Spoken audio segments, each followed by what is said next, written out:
Welcome back. Today we are going to be talking about antilogarithms. What are antilogarithms? They are the opposite of logarithms, alright? And just the way logarithm has a table, antilogarithms also have a table. Now, remember in our last class, we said logarithm tables are used to find the logarithms of numbers. For example, we found when we are looking for the logarithm of 10.25, we were able to go to the logarithm table to find the answer as 1.0107. And we found out that what that means is that if you raise 10 to the power of 1.0107, that you will get 10.25. That was the interpretation. Alright? Now, we also found the logarithm of 374.5 as 2.5735 using our logarithm tables, meaning that if you raise 10 to the power of 2.5735, you'll get this. Same applies for this example 3, alright? And if you raise 10 to the power of 3.0064, we'll get 1015. That's for logarithms, using logarithm tables. Antilogarithms is the opposite, alright? So for antilogarithms, we move from here backwards to here, alright? We always move from here to here. In other words, antilogarithm simply helps you to calculate. If you raise 10 to this, what are you going to get? That's what antilogarithm helps you to get, alright? If you raise 10 to this, what are you going to get? So we use antilogarithm tables to move from the answer we got in a logarithm back to the question of the logarithm. So they are like reverse of each other, alright? So you can have a number, you can use logarithm tables to find its logarithm, and then you use anti-logarithm tables to find that number back, alright? So in this case, I've drawn an example of the antilog table for us. Let's just look at it a little, alright? This is the antilog table, and as I've explained before, I will also send a downloadable copy of the antilog table for you guys to practice with. So the antilog table is very, very similar to the logarithm tables, alright? So you have x, you have some numbers from 0 to 9, and you have the differences column from 1 to 9, and then from here you have numbers from 0 to 99, alright?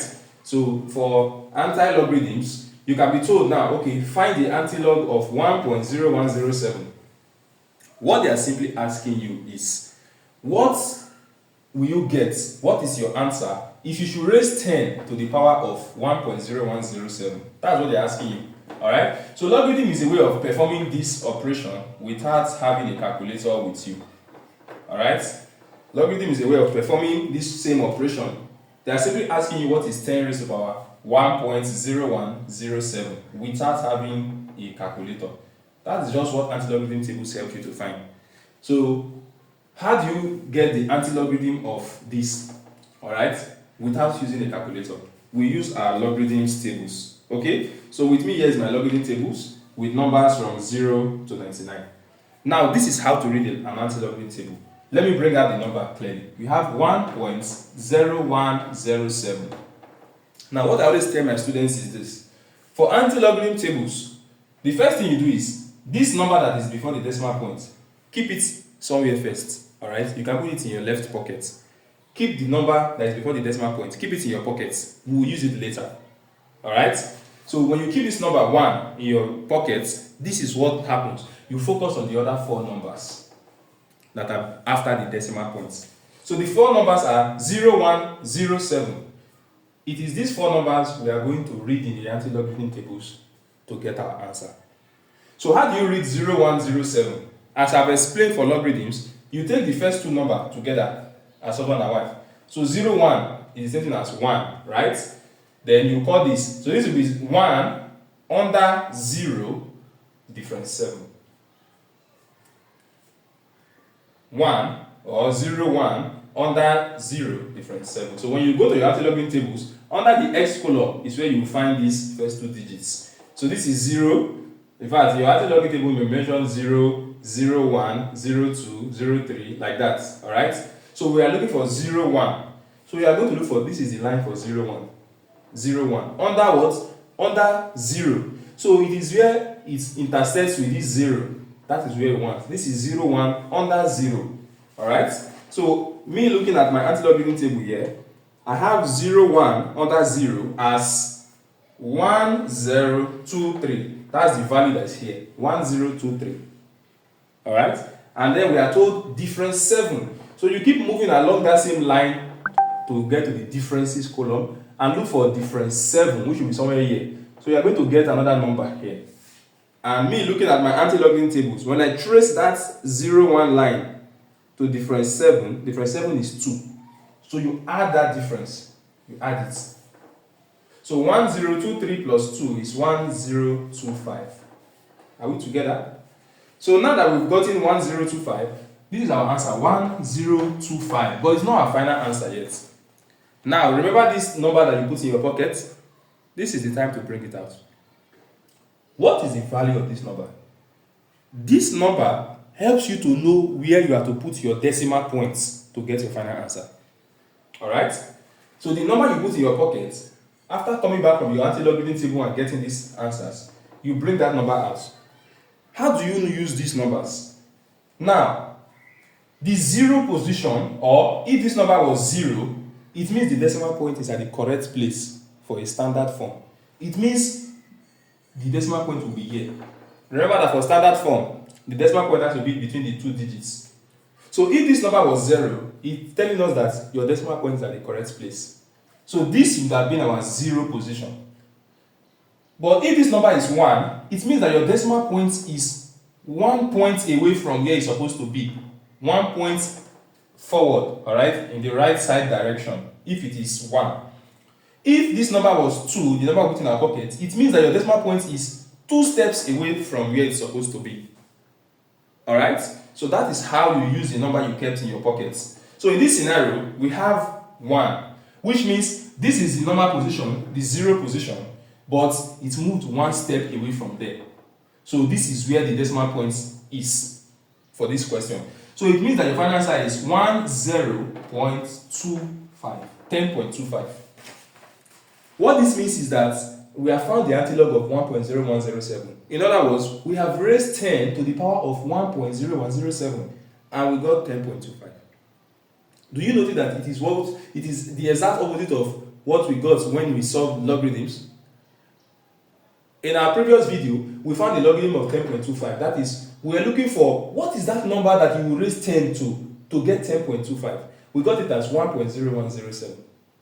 And today we are now told to, from that answer, go back, find the antilog. That is, if you raise this number to the power of 10, what are you going to get? So logarithm is telling you, what am I going to raise 10 to give me this? While antilogarithm is telling me, after raising this to the power of 10, after raising 10 to the power of this, what will I get? So they are opposite of each other. You use one to get the other. Alright? So that is how to get your answers in anti-logarithm tables. Let's take one more example to make it a bit easier to understand.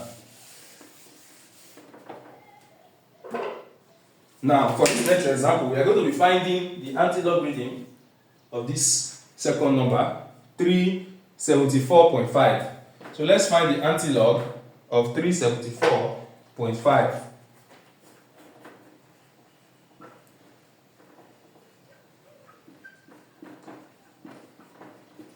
In other words, what is the meaning of antilog? If you raise 10, if you raise 10 to antilog of 2.5735 is what I meant to write. 2.5735. Alright?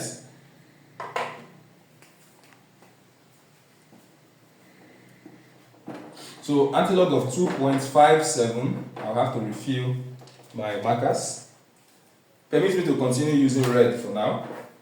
Alright? So what is the antilog of 2.5735? That's the question now. In other words, if you raise 10 to the power of 2.5735, what are you going to get? As I've said in the previous video, what is the first step?